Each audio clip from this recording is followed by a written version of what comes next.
चलिए देखिए, कल हम लोग विद्युत द्विध्रुव के कारण अच्छी स्थिति में विभव पढ़े थे। ठीक है, आज हम बात करेंगे विद्युत द्विध्रुव के कारण निरक्षीय स्थिति में विभव। ठीक है, तो निरक्षीय स्थिति में विभव देखिए क्या होता है। अच्छी स्थिति में हम पढ़ चुके हैं, निरक्षीय स्थिति में बात कर रहे हैं। निरक्षीय स्थिति में,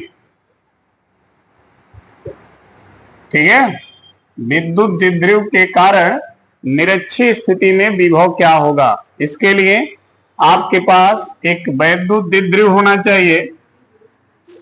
मान लीजिए यह एक वैद्युत द्विध्रुव है जिसके दो ध्रुव हैं, दोनों ध्रुवों के बीच की ये अल्प दूरी है। ठीक है, एक ध्रुव पर माइनस क्यू कूलाम का आवेश, दूसरे ध्रुव पर प्लस क्यू कूलाम का आवेश। ठीक है, द्विध्रुव का ये मध्य बिंदु है O। ठीक, दोनों तरफ की लंबाई कितनी हो जाएगी, L। द्विध्रुव का नाम देना है तो नाम दे दीजिए AB। ठीक है, तो मान लिया AB क्या है, एक वैद्युत द्विध्रुव है, और जब ये द्विध्रुव है तो इसका द्विध्रुव आघूर्ण भी होगा। ठीक है, वो क्या होता है, P, यानी इसका द्विध्रुव आघूर्ण P है। ठीक है, अब इस पूरे द्विध्रुव के कारण निरक्षीय स्थिति में विभव हमें ज्ञात करना है। तो सबसे पहले हमको जानना होगा कि निरक्षीय स्थिति क्या होती है।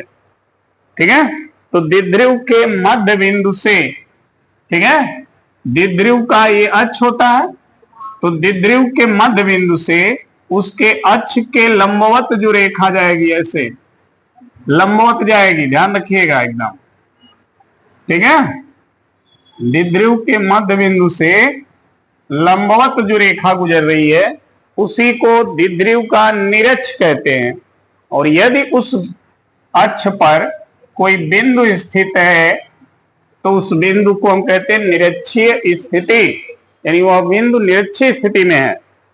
तो इस पूरे द्विध्रुव के कारण इस निरक्षीय स्थिति में जो बिंदु C है उस पर हमें विभव ज्ञात करना है। तो यहां पर विभव निकालने के लिए हमें द्विध्रुव के दोनों ध्रुवों से C की दूरी ज्ञात करनी होगी, क्योंकि कहीं विभव निकालना है या वैद्युत क्षेत्र निकालना है तो जिस आवेश के कारण आपको विभव या क्षेत्र निकालना है उस आवेश से और जिस बिंदु पर विभव या क्षेत्र निकालना है उस बिंदु की दूरी, ठीक है, आपके पास होना चाहिए। ठीक है, तो यहां पर आप देखिए द्विध्रुव में जो आवेश होते हैं वो दोनों कहां होते हैं, ध्रुव पर। कहां होते हैं, ध्रुव पर होते हैं। इसका मतलब हमें ध्रुव से C की दूरी चाहिए। द्विध्रुव में आवेश पूरे द्विध्रुव पर नहीं होते हैं, कहां होते हैं, केवल ध्रुव पर होते हैं। तो ध्रुवों से C की दूरी हमें ज्ञात करनी होगी। अब ध्रुवों से C की दूरी ज्ञात करने के लिए हम मध्य बिंदु O से C की दूरी मानेंगे। ठीक है, मान लिया O से C की दूरी क्या है, R है। ठीक, उसके बाद C से ध्रुवों को मिलाएंगे, ऐसे इधर भी और ऐसे मिला देंगे। ठीक है, अब आप जब देखेंगे तो ये दो त्रिभुज बन गए और दोनों त्रिभुज कौन से हो गए, समकोण। कैसे हो गए, समकोण त्रिभुज। ये भी देखिए समकोण त्रिभुज, ये भी समकोण त्रिभुज। और आप सभी को पता है समकोण त्रिभुज में जो सबसे बड़ी भुजा होती है, यानी जो 90 अंश के सामने वाली भुजा होती है वो कर्ण कहलाती है और बाकी भुजा लंब और आधार हो जाती है। तो इस त्रिभुज में समकोण ये है, यही 90 अंश है, तो इसके सामने वाली भुजा ये हो गई कर्ण। तो एक भुजा लंब और एक भुजा, वही चीज इधर भी है, 90 अंश ये हो गया, तो ये भुजा हो गई कर्ण, एक लंब और एक आधार। ठीक है, तो लंब और आधार दिया गया है, हमें कर्ण निकालना है, क्योंकि कर्ण ही जो है ध्रुव से सी की दूरी को बता रहा है। तो हमें कर्ण का मान निकालना होगा, और कर्ण का मान निकालने के लिए हम किस फॉर्मूले का इस्तेमाल करेंगे? पाइथागोरस प्रमेय। पाइथागोरस प्रमेय लगाकर हम इस कर्ण और इस कर्ण का मान क्या करेंगे? निकाल लेंगे। क्लियर? तो चलिए देखिए, पहले लिखेंगे माना ए बी एक क्या है? विद्युत द्विध्रुव है। मान लिया ए बी एक विद्युत द्विध्रुव है, और जब द्विध्रुव है तो इसका आघूर्ण भी होगा, जिसका द्विध्रुव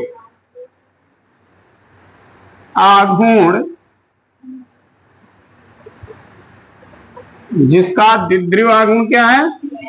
P है। ठीक है।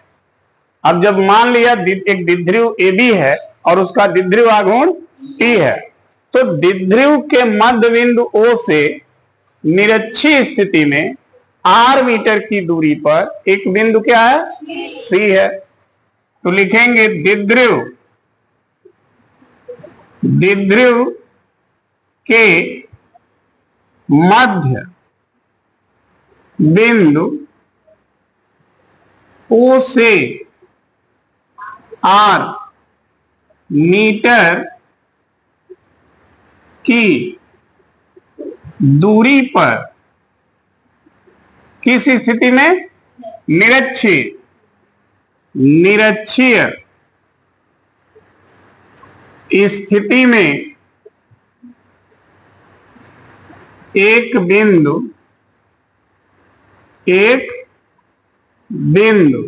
क्या है? C है। ठीक है।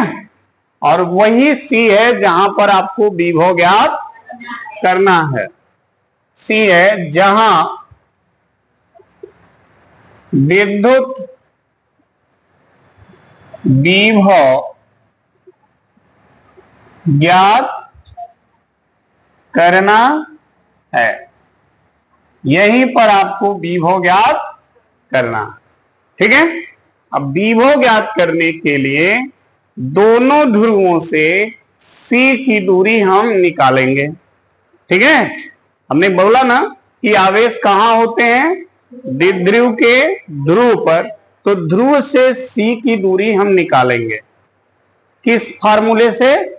पाइथागोरस फार्मूला से। ठीक है। तो लिखेंगे द्विध्रुव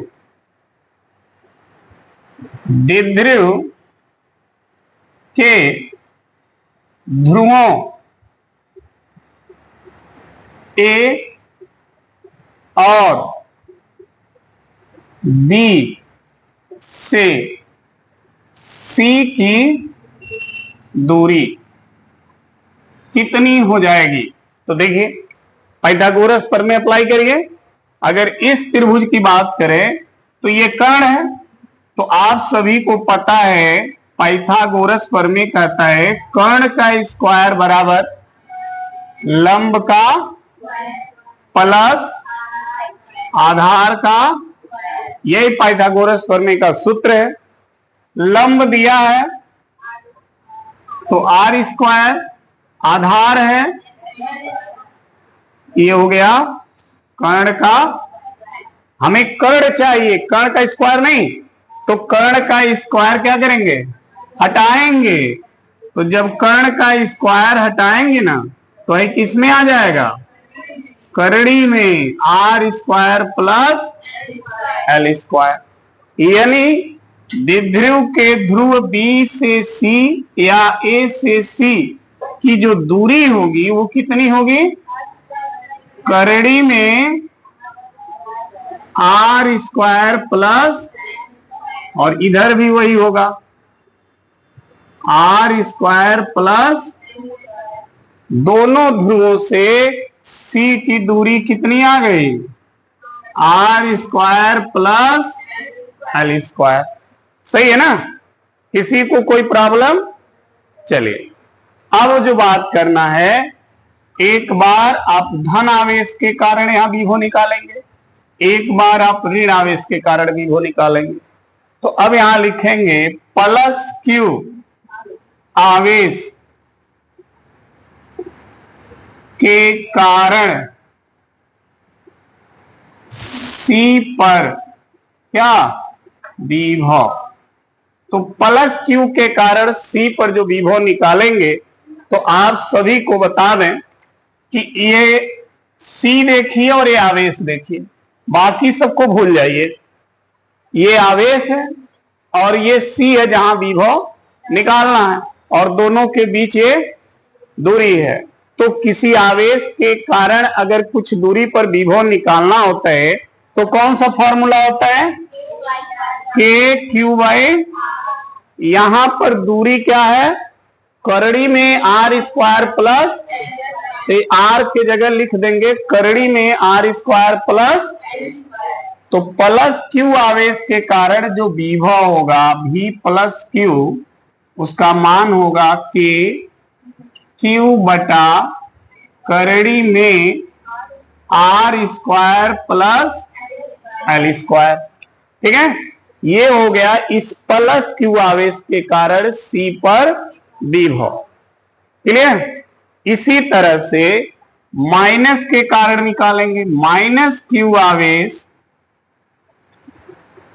के कारण ए सी पर क्या विभव। तो भी माइनस क्यू बराबर क्या लिखें, के क्यू बटा R square plus L square. देखिएगा इस आवेश से भी सी की दूरी वही है, तो इसलिए दूरी वही लिखेंगे। अब माइनस क्यू आवेश के कारण सी पर जो विभव आया है, क्या ये विभव सही है? क्यों? क्योंकि आपको पता होना चाहिए कि धन आवेश के कारण विभव धनात्मक होता है और ऋण आवेश के कारण विभव यहाँ क्या हो जाएगा, माइनस। अब सही हुआ। ठीक है, दोनों ध्रुवों पे जो आवेश हैं उन दोनों ध्रुवों पर आवेशों के कारण सी पर विभव हमने ज्ञात कर लिया। अब सी पर कुल विभव कितना हुआ, अब बिंदु सी पर परिणामी विभव। ठीक है, तो भी बराबर भी प्लस भी माइनस, दोनों आवेशों के कारण जो विभव निकाले हो ना, दोनों को जोड़ो। तो देखो भी बराबर भी प्लस क्यू का मान है के क्यू बटा रूट आर स्क्वायर प्लस, और भी माइनस क्यू का मान है माइनस के क्यू बटा रूट आर स्क्वायर प्लस, दोनों बराबर है, चिन्ह विपरीत है, तो परिणामी विभव कितना आया, तो विद्युत द्विध्रुव के कारण निरक्षीय स्थिति में जो विभव होता है वो शून्य होता है। क्या होता है? लेकिन अच्छी स्थिति में अगर विभव पूछता है तो अच्छी स्थिति में विभव हम लोग निकाले थे, के पी बाई आर ये आया था। विद्युत द्विध्रुव के कारण अच्छी स्थिति में विभव ये होता है, लेकिन निरक्षीय स्थिति में क्या होता है, शून्य होता है। समझ में आ गई बात? तो विद्युत द्विध्रुव के कारण निरक्षीय स्थिति का विभव हमने पढ़ा, तो जल्दी नोट कर लें इसको, फिर आगे बढ़ते हैं। चले देखिए,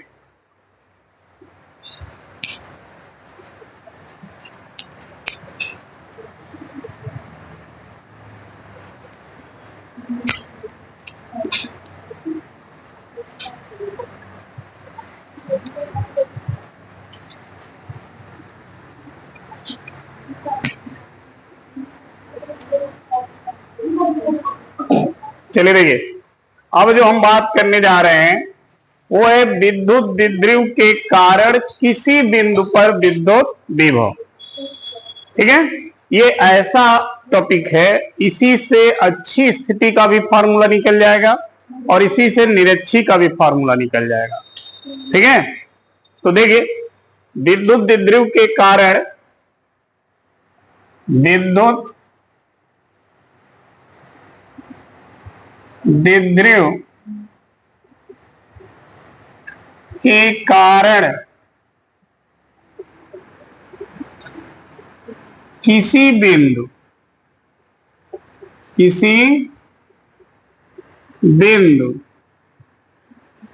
पर विभव, ठीक है, किसी बिंदु पर विभव का मतलब समझ रहे हैं, न तो वो बिंदु अच्छी स्थिति में है और न ही निरक्षी स्थिति में है, दोनों से हटकर बिंदु होगा।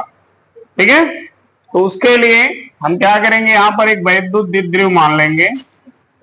ये एक विद्युत द्विध्रुव है, दिख रहा है ना, एक विद्युत द्विध्रुव है जिसके दो ध्रुव हैं और ये द्विध्रुव के बीच की अल्प और ये इसका मध्य O है। एक सिरे पर माइनस Q और एक तरफ द्विध्रुव का नाम है AB। ठीक है, करक किसी बिंदु पर, किसी का मतलब न तो अच्छी में ना, अगर इसकी लंबवत रेखा पर रखेंगे तो निरक्षी हो जाएगा, इसके अक्ष वाले रेखा पे रखेंगे तो अच्छी हो जाएगा। हम यहां कहीं रख देते हैं, मान लीजिए बिंदु ये है C। ठीक है, अब इस पूरे द्विध्रुव के कारण इस बिंदु पर हमें विभव निकालना है। ये न तो अच्छी में है ना, तो हम क्या करेंगे, O से C की दूरी मानेंगे, मान लेंगे O से C की जो दूरी है ना, ये कितनी है, R, स्मॉल r, ये दूरी मान लेंगे। लेकिन विभव निकालने के लिए आवेश से दूरी चाहिए। हमने द्विध्रुव के मध्य बिंदु से C की दूरी माना है, ये दूरी कितनी होती है, ये कितनी होती है, L। ठीक है, अब दोनों ध्रुवों से C की दूरी हमें कैलकुलेट करनी पड़ेगी, ज्ञात करनी पड़ेगी। तो पहले दोनों ध्रुवों से C को क्या करिए, मिला दीजिए। दोनों ध्रुवों से C को मिला दीजिए, मिल गया। ठीक है, अब इस दूरी को कैसे निकालें, पाइथागोरस प्रमेय भी नहीं लग सकता, क्योंकि पाइथागोरस प्रमेय तब लगता है जब समकोण त्रिभुज बनता है, ये तो समकोण त्रिभुज भी नहीं है। तो इसको निकालने के लिए थोड़ा ज्यामिति का हेल्प लेना होगा। कैसे निकलेगा, ध्यान दीजिए, इस ध्रुव से इस रेखा पर लंब डाल दीजिए, ऐसे लंब डालेंगे तो ये लंबाई और ये लंबाई बराबर हो जाएगी। मान लीजिए हमने जो लंब डाला, ये पॉइंट क्या है, N। ठीक, लंब डाल देंगे तो N से C तक की दूरी B से C तक की दूरी के बराबर हो जाएगी। अगर हमें N से C तक की दूरी मिल जाए तो वही दूरी B से C की हो जाएगी। क्लियर?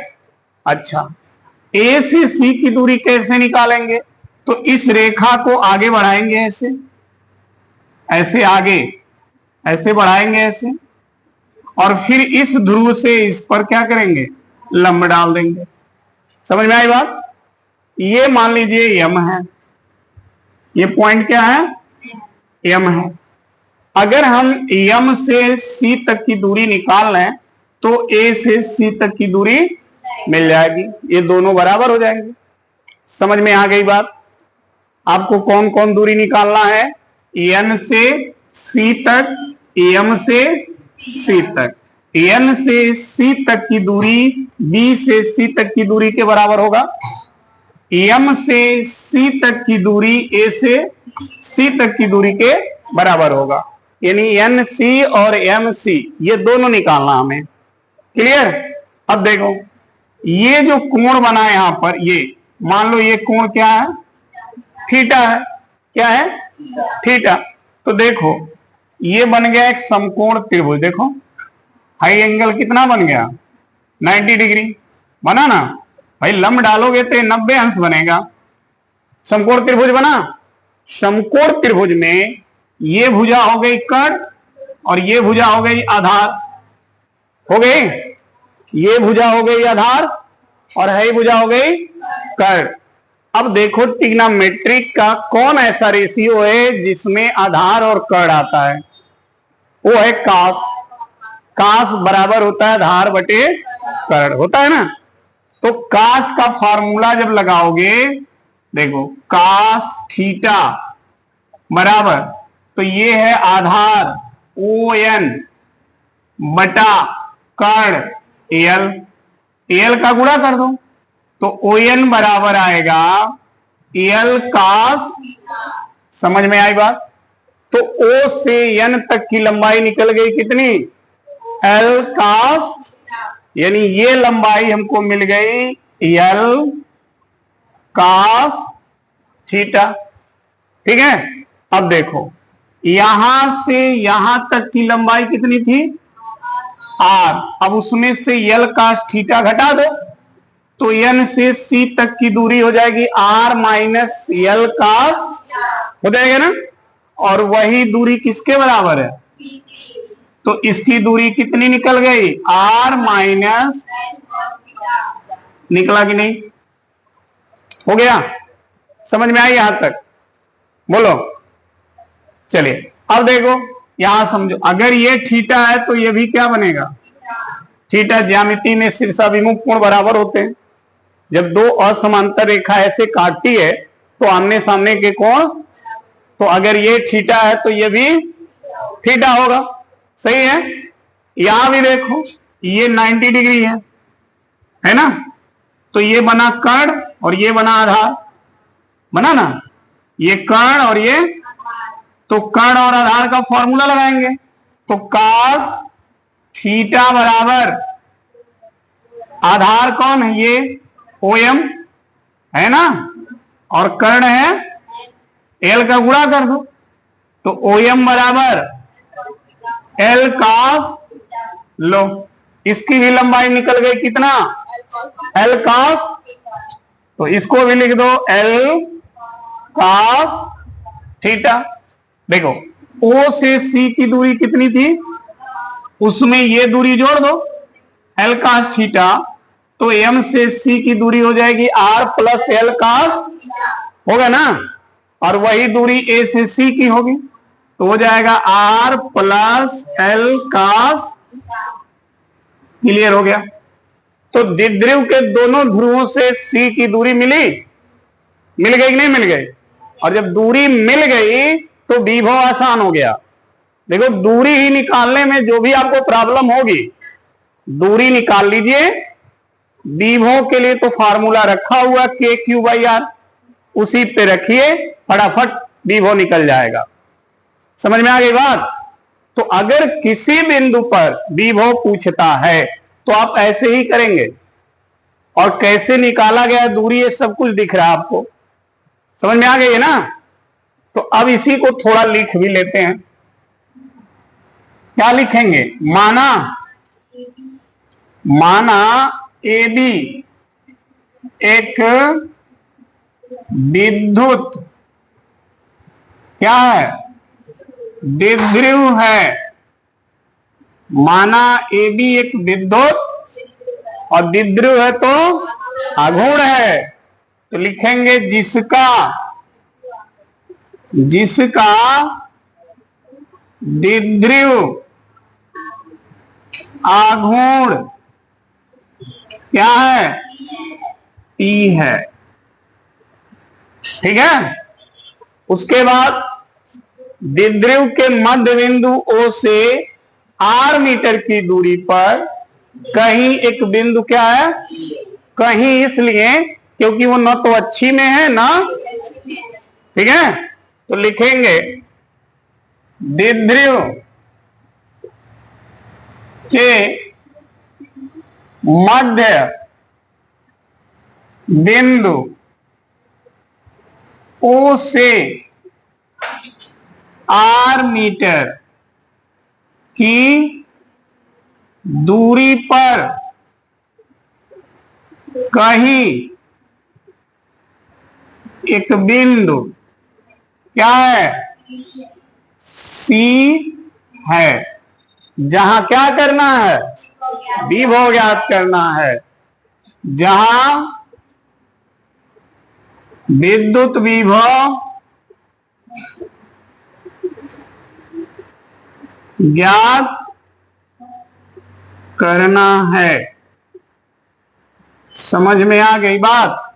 ये तो हो गया जहां पर विभव है। अरे बाप हो बाप, ए बाबू मुंह धोआ हुआ, नहीं धोआ हो, दिक्कत होगा, समझ नहीं आएगा।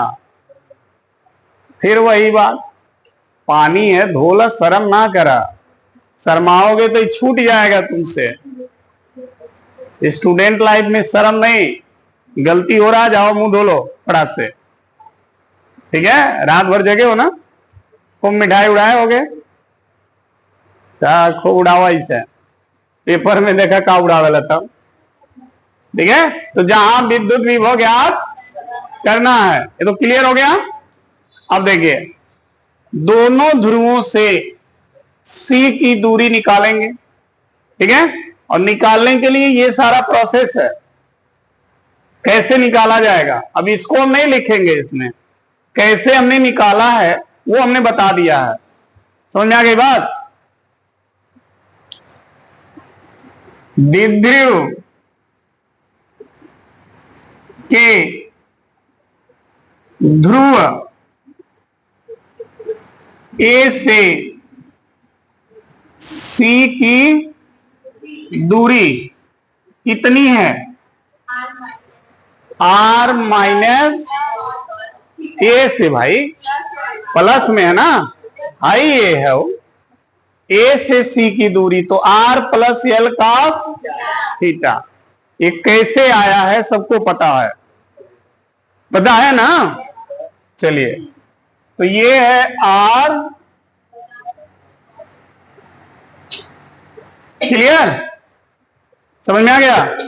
जब दूरी निकल गया तो इसके कारण विभव भी निकाल लो, तो लिखो प्लस क्यू के, कौन आवेश है, माइनस, ए पर माइनस है, तो माइनस क्यू के कारण सी पर विभव, तो भी माइनस क्यू बराबर माइनस के क्यू आर। बहुत अच्छा हो गया ना, समझ में आ गया। अच्छा,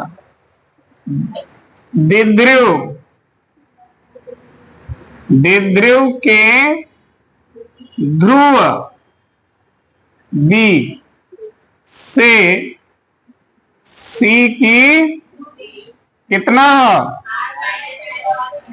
आर, बहुत अच्छा, ये है ना।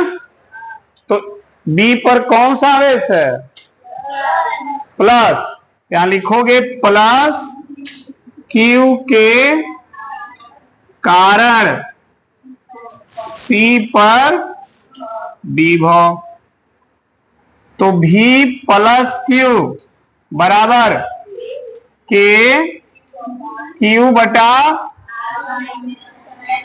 बहुत अच्छा, क्योंकि प्लस क्यू से सी की दूरी क्या है, R minus L cos theta. दोनों ध्रुवों के कारण सी पर विभव निकल गया, तो सी पर परिणामी विभव क्या होगा, बिंदु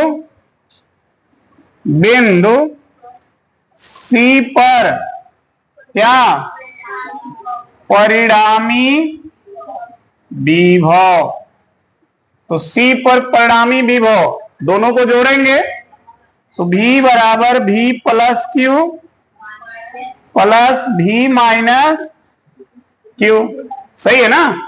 चलिए देखिए, भी बराबर भी प्लस क्यू है के क्यू बटा आर माइनस, और भी माइनस क्यू माइनस में आएगा, देखो के क्यू बटा, ऐसे आएगा, दोनों में कॉमन दिख रहा होगा, के और अरे हाँ हो ही देखा, बहुत अच्छे बच्चे। यहाँ है R माइनस एल कॉस और यहाँ है, ठीक है ना। चलो छूट जाता तो सब गड़बड़ हो जाता। अब देखो के क्यू दोनों में कॉमन, और जब ये कॉमन तो यहां लिखो जो बचा है और माइनस, सही है ना। चलो अब तिर्यक गुणा भी बराबर के क्यू, इसका गुणा एक में तो आर प्लस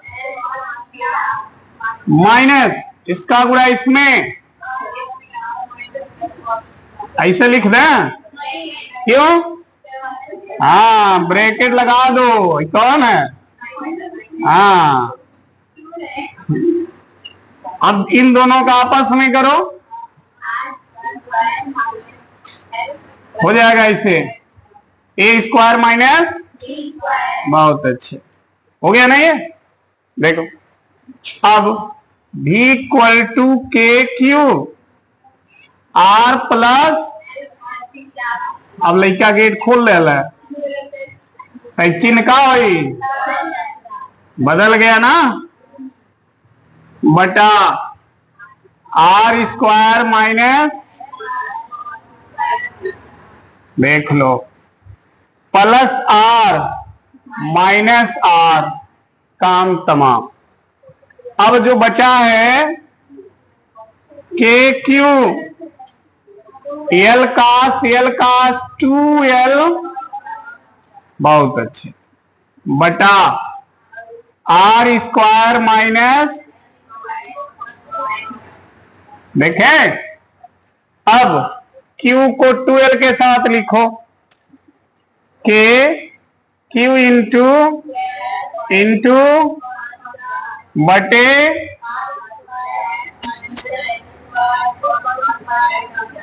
बहुत अच्छा, ठीक है। अब देखो आगे देखना, चूंकि इंकवा खत्म हो जाए ना तो दिक्कत हो जाए, दिक्कत ना हो, दिख रहा है। चलो देखो अब देखो, चूंकि P बराबर क्या होता है, ये होता है ना, तो यहां क्या रखें, तो भी बराबर हो गया के पी कास बटा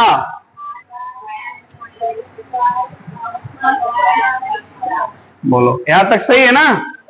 अब देखना ध्यान से, चूंकि एल लेस देन जो एल है ये आर के तुलना का बहुत छोटा है, तो उसका स्क्वायर और छोटा होगा, और उस छोटे के साथ अगर केहू का गुणा करवे तो और छोट हो जाएगी।